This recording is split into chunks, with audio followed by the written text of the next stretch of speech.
So we are busy using government money, building TVETs, technical training institutes, encouraging our young people to go to those TVET training institutions and acquire technical skills.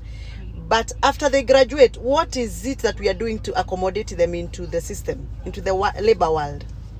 Nothing. Completely nothing. So when you sponsor a girl to do fashion and design, and you show her how to come up with a new garment, yet all the new garments are coming from other countries, well made, finished, even the buttons and the zips well put. Like now, for example, this kajako nimevalia hii ninunua Thika hii. Na hii kajako ilikuja vile iko mpaka branding, zip, kila kitu. So huyu msichana mwenye alisomea Thika fashion and design, dressmaking, atafanya kazi gani? Na ni sisi tumetumia our government money and taxes and time and resources to give her that skill. We must be joking. Yeah? We must be joking. Yani hata haka kabedera, unaona haka kabedera haka kabedera kanaletwa kutoka China haka. Our own flag, we can't make our own flag using our own skills, our own uzi, our own coloring. Unaona these colors, you can't get them here. We are joking. No wonder watoto wetu hawa majanzi wanatuambia sisi tunawaangusha, tunawarudisha kwa shimo, tunawaingiza kwa shimo. They are giving up with us. We have failed this country. A time has come for leaders who are thinking outside the box to take over. Oh yes.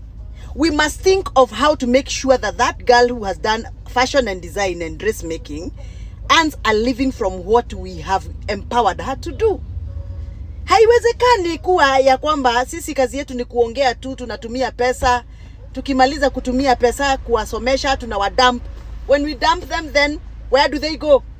No wonder they are upset with us. No wonder they are coming out in the streets demonstrating and calling us all the names. They are bitter, they are annoyed, they are frustrated because we have refused to accommodate them in the generation of making money. Now, I am calling this generational slavery.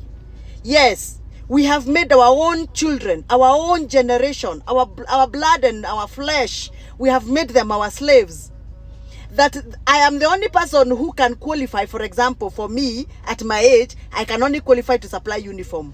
Then I look for that girl who has done fashion and design to make for me those uniforms. I pay her meager income, little money, and supply that uniform to an institution or to a government entity, make millions, pay this little girl very little money, and make her the slave of the economic sector.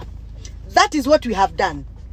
Yes, if I win a tender, for example, to supply wheelbarrow to the government, what do? We go to Kamukonji, we look for those boys who make those wheelbarrows. We pay them very little money.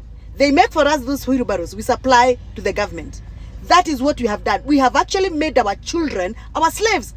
With their good brain, with the great talents and great innovations that they have, we have made them slaves. Give me one young man who has ever been given a very big tender to supply desks, for example. Give me one 28-year-old, 25-year-old, 30-year-old to supply desks. Do you know why they can't even qualify to supply desks? It is because of the requirement we put in those government tenders. They can't qualify. We even say that we are giving them what we call AGPO. But look at that AGPO. Who are the real people who win tender in the AGPO category? Because of the qualification and the minimum qualification and demand we put in those tenders. I am thinking this is time for us to change the paradigm. It is time for paradigm shift. You people have to elect leaders who are thinking, who have a capacity to accommodate the contemporary way of doing things. And that is why some of us are saying enough is enough. It's time for us to take over. Oh yes, 2027, I am the woman for the job. Upende usipende, hata kama utaki kunisikiza ni sawa tu, lakini what I'm saying is viable.